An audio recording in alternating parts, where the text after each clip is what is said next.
This is episode 35, Healing Gifts of Love, David Bowie, Station to Station.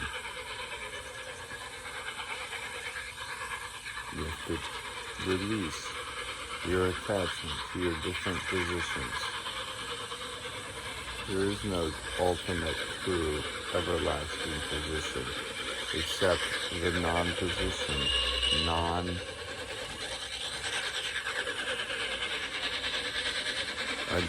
identification of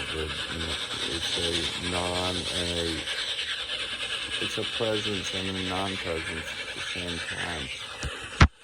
It's evasive, it's elusive, it's when you wake into it, you achieve pristine awareness, the wakefulness, and the luminosity. We're reading from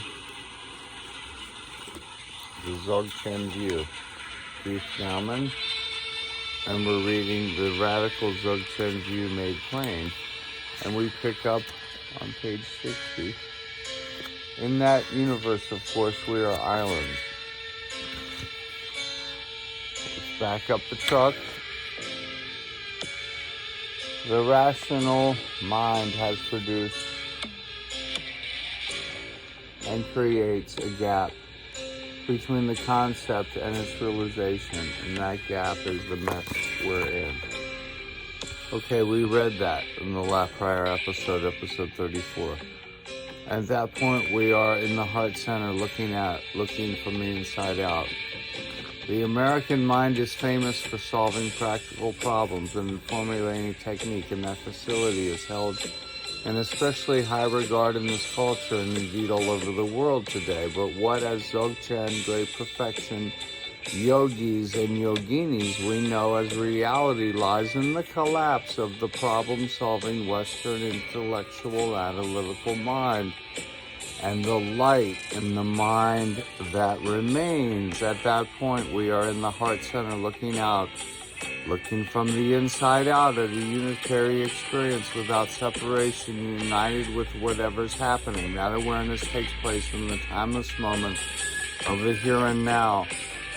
Whether we like it or not, in direct experience of it gives us realization of Buddha recognition of the nature of mind. The here and now is imagined in the great perfection tradition as vast expanse, Logchen Robjam.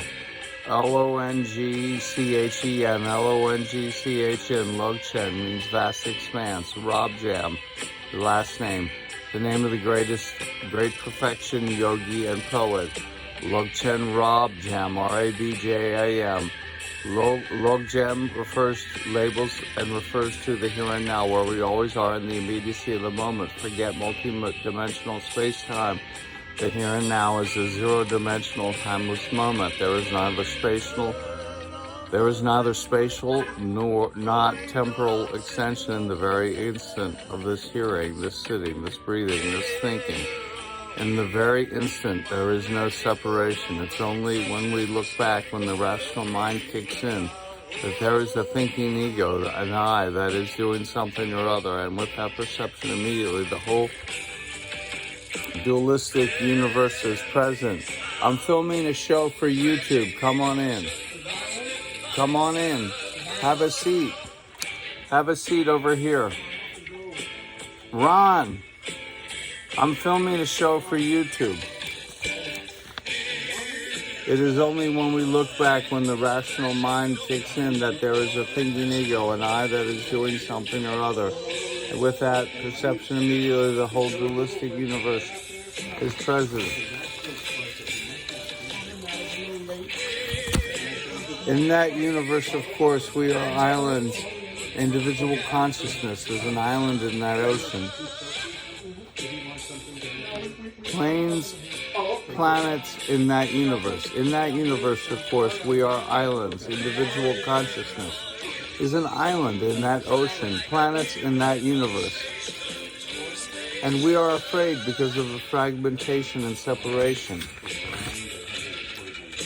And it's only when we look back, when the rational mind kicks in, that there is a thinking ego, an I that is doing something or other. And with that perception, immediately the whole dualistic universe is present.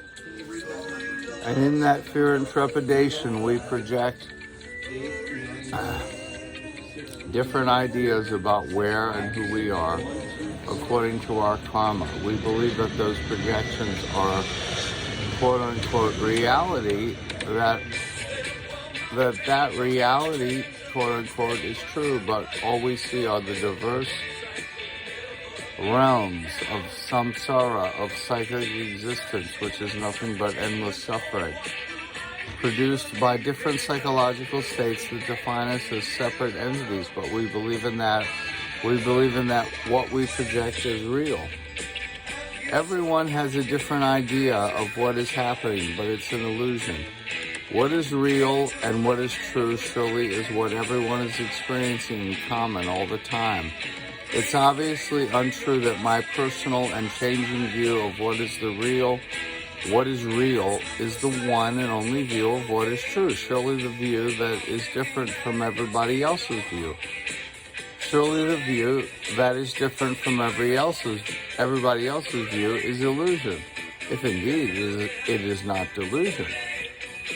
The one experience that we can all agree upon as reality, where there is absolutely no argument, is the non-dual here and now, the reality of this timeless moment of experience, the direct experience of the nature of mind. Everyone here is in agreement about that. Everyone who has intuition, who has had intuition of the nature of mind, knows what I'm talking about, of course, and it's not because we're Buddhist. I'm talking about the fundamental legacy of being human, a sensory experience in the here and now. Thus ends the episode